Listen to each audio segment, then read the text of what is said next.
Major changes were made to Australian citizenship in February 2025, changes that could reshape the path to becoming an Australian citizen forever. They Comegast 1. Stricter language requirements. A tougher citizenship test. Longer wait times for permanent residents. Supporters say these reforms will strengthen national identity, while critics argue they unfairly target certain migrant communities. What do these changes mean for you, and how will they impact Australia's future? In a move that has sparked both praise and criticism, the Australian government has implemented a series of sweeping changes to its citizenship requirements, effective February 2025. Under the new policies, prospective citizens will face heightened language proficiency tests, mandatory civic knowledge exams, and increased wait times before becoming eligible for naturalization. The Prime Minister has framed the reforms as necessary to protect the integrity of Australian citizenship and ensure new citizens are fully equipped to participate in the country's democratic system. However, the measures have drawn fire from immigrant advocates who argue they unfairly target certain groups and make the path to citizenship needlessly arduous. With Australia's immigration landscape evolving amidst concerns over national security and social cohesion, the citizenship overhaul represents the government's latest effort to reshape the criteria for joining the Australian national community.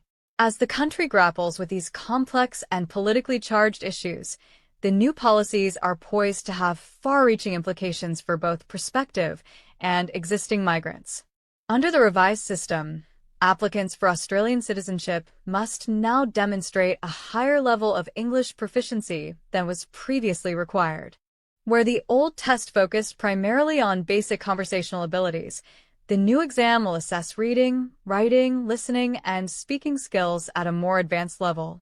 Specifically, citizenship candidates will need to achieve an overall score of at least 7.0 on the International English Language Testing System, IELTS, with no individual component score below 6.5. This represents a significant increase from the previous citizenship test, which only required a 6.0 IELTS average.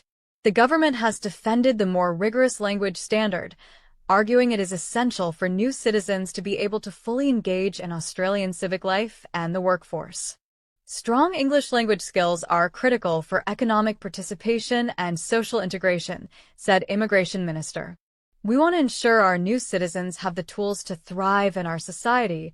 In addition to the heightened language requirements, applicants will now be required to pass a mandatory civic knowledge exam covering key aspects of Australian history, government, and cultural values. The 30-question test will assess areas such as the country's system of government, the role of the monarch, and core democratic principles. Passing the exam will require correctly answering at least 75% of the questions. Those who fail on their first attempt will be allowed to retake the test, but only after a 6-month waiting period. Supporters of the civic knowledge requirement argue it is essential for prospective citizens to have a firm grasp of Australia's institutions and societal norms. Citizenship is a privilege, not a right, said the Prime Minister. We have an obligation to ensure new Australians understand and embrace our nation's history and values. However, critics contend the exam places an undue burden on applicants, particularly those from non-English speaking backgrounds, and could unfairly exclude certain groups.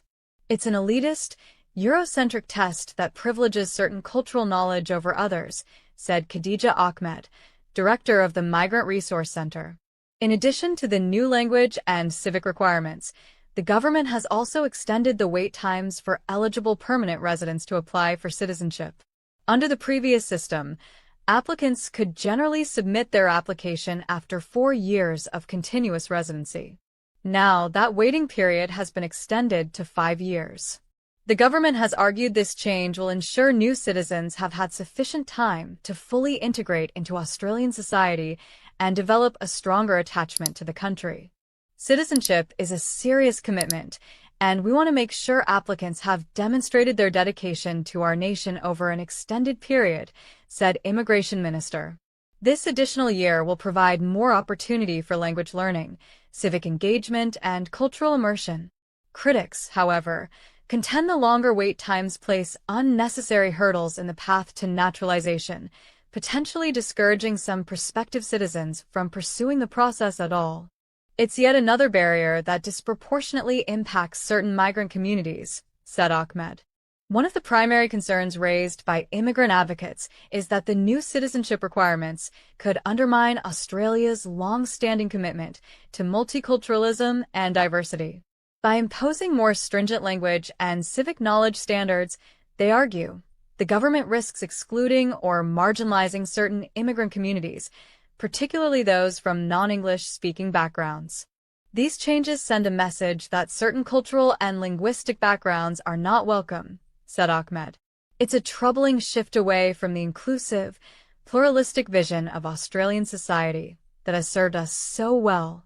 Defenders of the reforms, however, dismiss such criticisms, insisting the new policies are not about targeting specific groups but rather upholding universal standards.